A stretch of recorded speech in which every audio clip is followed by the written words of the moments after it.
There's risks when you're pregnant, but not when you're fighting fit, or when you think you're fighting fit and healthy, and you don't think your life could be taken away that easily.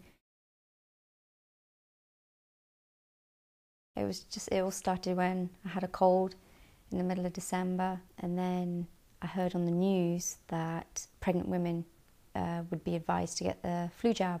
So I thought, well, okay, I'll wait, see how I go, and then phone up and get booked in.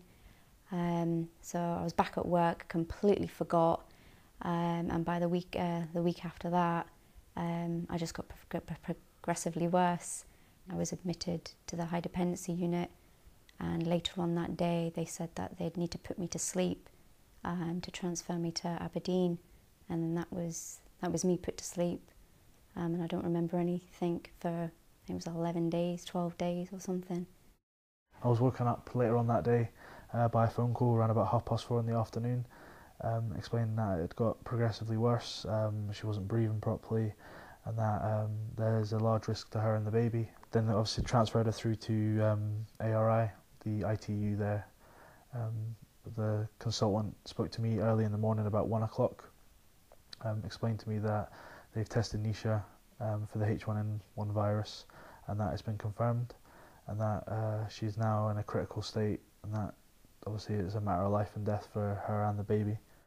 They asked me if I could say goodbye to her just in case. I just kept thinking the worst, kept thinking that not only obviously Nisha, who's my wife obviously, but my little baby that obviously was in danger as well.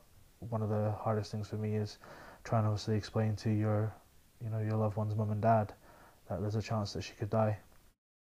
That night, they obviously discussed with the consultants and the doctors to put Nisha onto a new treatment. She was put onto the ECMO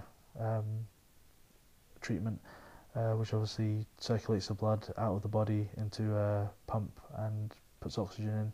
Just means that Nisha doesn't have to breathe and she doesn't have to struggle. At the weekend following that, on the Sunday, they saw obviously an improvement in her breathing. They saw an improvement in the way that she was taking the medicine, and by the next Wednesday after that, she'd recovered up to a solo breathing pace.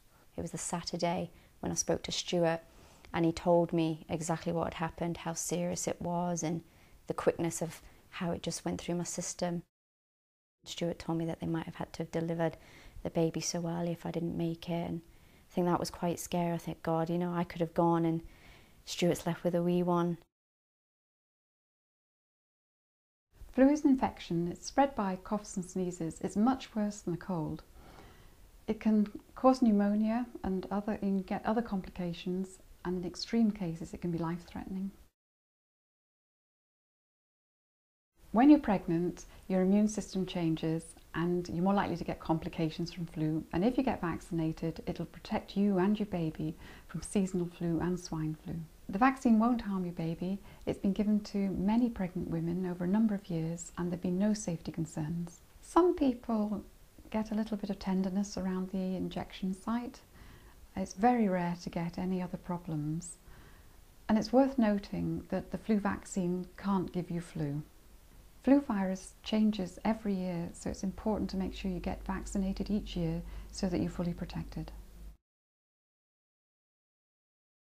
So if you're pregnant, it makes sense to have the flu jab. To make an appointment, contact your GP. Just get the flu jab because it could prevent you from losing your life, losing your baby's life, and putting your family through all that heartache. When you're obviously looking at getting the injection, it's not just your life that's at risk, it's your baby as well.